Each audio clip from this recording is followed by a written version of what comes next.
बेटे बहू की शादी होते ही देवकी जी अपनी बहू को बेटे के साथ नहीं जाने देती हैं, क्योंकि वह चाहती हैं कि बहू उनके साथ रहकर उनकी सेवा करे। बहू को लगता है कि उनकी सास उनसे बहुत प्यार करती है, मगर वह अपने स्वार्थ में कर रही थी। देर रात जब नेहा किचन का सारा काम निपटाकर थकी हारी अपने बेडरूम में आई तो राघव मुस्कुराते हुए बोला, नेहा, अगले हफ्ते मुझे ऑफिस के काम से दिल्ली जाना है। सोच रहा था कि तुम भी मेरे साथ चलो। ऑफिस का काम भी निपट जाएगा और हम दोनों थोड़ा साथ में वक्त भी बिता लेंगे। वैसे भी शादी के बाद हम एक साथ कहीं घूमने नहीं गए हैं। यह सुनकर नेहा की आंखों में चमक आ गई। उसने मुस्कुराते हुए कहा, राघव जी, यह तो बहुत अच्छी बात है। बस एक बार मम्मी जी से पूछ लेती हूँ। वह खुशी खुशी अपनी सास देवकी जी के पास गई और उन्हें सब कुछ बताया। लेकिन देवकी जी ने बिना एक पल गंवाए साफ मना करते हुए बोली, बहू, तुम्हारे बिना मेरा मन नहीं लगेगा। तू चली जाएगी तो मैं अकेली क्या करूँगी। मायूस होकर नेहा वापस कमरे में आ गई। राघव से धीमे स्वर में बोली, राघव जी, मम्मी जी ने मना कर दिया है। उनका कहना है कि मेरे बिना उनका मन नहीं लगेगा। अब उनकी बात मैं कैसे टाल सकती हूँ। यह सुनकर राघव ने दुखी स्वर में कहा, तुम हमेशा मेरी माँ का दिल जीतने की कोशिश करती रहती हो और तुम्हारे पति का दिल टूट जाता है। क्या तुम्हें मेरी कोई परवाह नहीं है। नेहा की आंखें नम हो गई, पर धीरे से राघव के पास आई और गले लगाते हुए बोली, राघव जी, मुझे माफ़ कीजिएगा। अगली बार ज़रूर आपके साथ चलूँगी, लेकिन इस बार नहीं। मम्मी जी को अकेला छोड़कर नहीं जा सकती। राघव ने मुस्कुराती हुई मासूमियत से उसके बाल पकड़ लिए और कहा, तुम हमेशा सबके बारे में सोचती हो, कभी कभी अपने बारे में भी सोचा करो। नेहा के चेहरे पर हल्की सी मुस्कान फैल गई। उसे दिल से खुशी हुई कि उसका पति उसे बेशुमार प्यार करता है। अगले हफ्ते राघव दिल्ली के लिए रवाना हो गया। उसके जाते ही नेहा को उसकी बहुत याद सताने लगी। वह घर के कामों में मन लगाने की कोशिश कर रही थी, परिवार के साथ समय बिताने की कोशिश की, लेकिन दिल बार बार राघव की ओर खिंच जाता।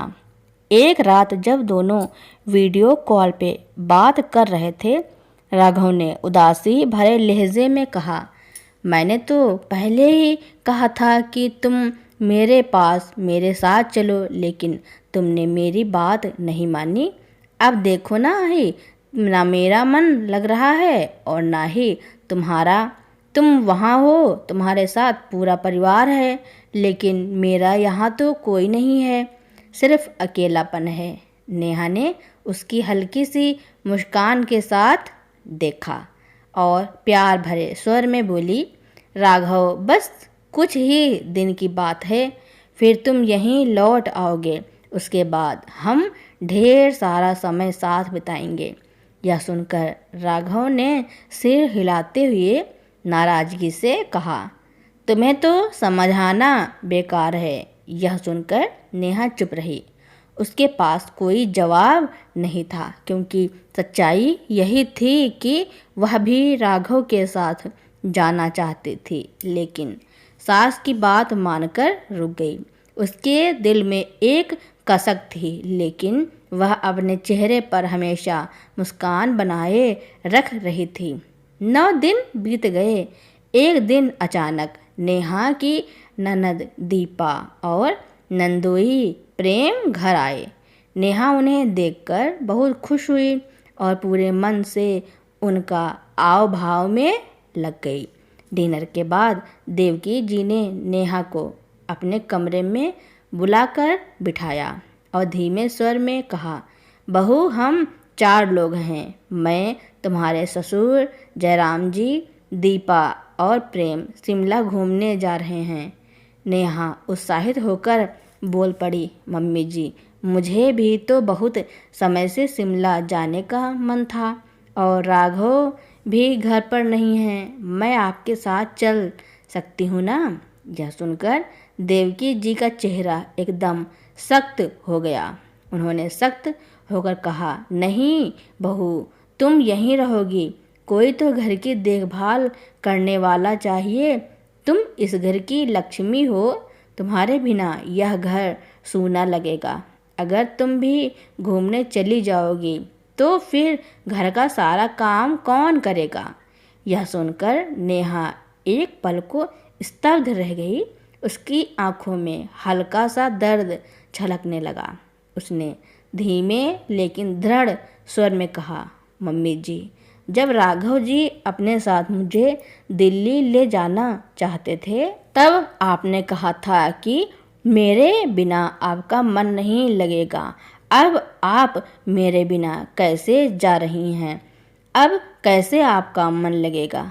देवकी जी ने बेरुखी से जवाब दिया, मैंने तुम्हें दिल्ली जाने के लिए इसलिए रोका था ताकि तुम घर संभालो और मेरे लिए खाना बनाओ।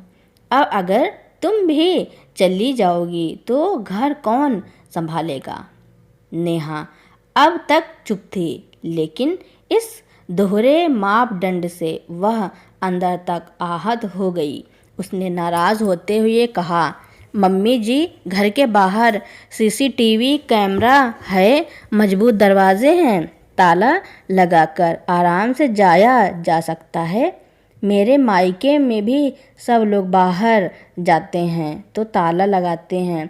क्या आप जानती हैं, वहाँ कभी किसी ने नहीं कहा कि बहू को छोड़कर वह घर की रखवाली करे।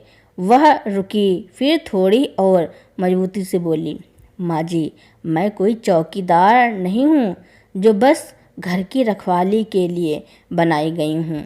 मैं भी इंसान हूँ, मुझे भी घूमने फिरने खुलकर जीने का हक है। देवकी जी ने तंज कसते हुए कहा, तो क्या हम ताला लगाकर पूरा घर बंद कर दें? तुम इस घर की इज्जत हो, तुम्हें यहीं रहना चाहिए। इस बार नेहा चुप नहीं रही। उसने गहरी सांस ली, अपनी भावनाओं को थामते हुए सहमत लेकिन दृढ़ स्वर में कहा, मम्मी जी, आपने दीपा दीदी और प्रेम जी को अपने साथ चलने के लिए बुलाया तो उन्होंने भी तो अपने घर में ताला लगाया होगा ना। फिर मैं क्यों नहीं जा सकती? क्या मेरी ज़िंदगी सिर्फ दूसरों के फैसलों के हिसाब से चलेगी?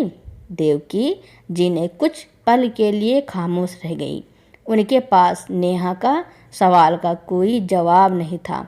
नेहा के दिल में अब एक कसक थी। उसे अफसोस हो रहा था कि उसने राघव के साथ दिल्ली ना जाकर अपनी सास की बात मानकर घर रुक गई। उसी वक्त जयराम जी कमरे में आए। उन्होंने पूरे हालात को समझते हुए शांत स्वर में कहा, बहू, अगर देवकी तुम्हें अपने साथ नहीं ले जाना चाहती है तो ठीक है, लेकिन मैं तुम्हें यहाँ अकेले नहीं छोड़ सकता। तुमने हमेशा इस घर के लिए सब कुछ किया है, अब समय है कि तुम अपने लिए भी सोचो। मैं तुम्हारी टिकट करवा देता हूँ, तुम राघव के साथ दिल्ली चली जाओ। नेहा की आंखों में एक सुकून की किरण चमक गई। वह भावुक होकर मुस्कुराई और धीरे से बोली, ठीक है पापा जी, मैं राघव जी के साथ चली जाती हूँ। देवकी जी को यह बात बिल्कुल पसंद नहीं आई, लेकिन अपने पति के सामने वह कुछ नहीं कह सकी। मजबूरन उन्हें चुप रहना पड़ा। उसी शाम नेहा फ्लाइट से दिल्ली पहुंच गई। एयरपोर्ट पे जैसे ही राघव ने उसे देखा, उसका चेहरा खुशी से खिल उठा। वह दौड़कर उसके पास आया और मुस्कुराते हुए बोला, देर से ही सही, लेकिन अब तुमने खुद के लिए भी सोचना शुरू कर दिया है और यही तो हमेशा चाहता था। फिर उसने नेहा का हाथ थामते हुए कहा, घर और परिवार की जिम्मेदारी निभाना बहुत अच्छी बात है, लेकिन घर परिवार के बाकी लोग तुम्हारे बारे में न सोचे तो खुद के लिए थोड़ा सोचना स्वार्थ नहीं होता। नेहा ने देखा और हल्के मुस्कुरा दी।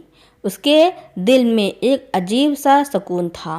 अब वह दिल्ली में राघव के साथ अच्छा समय बिता रही थी और उसे बस इस बात की तसल्ली थी कि कम से कम इस बार उसे उस बड़े से घर में अकेली नहीं रहना पड़ा।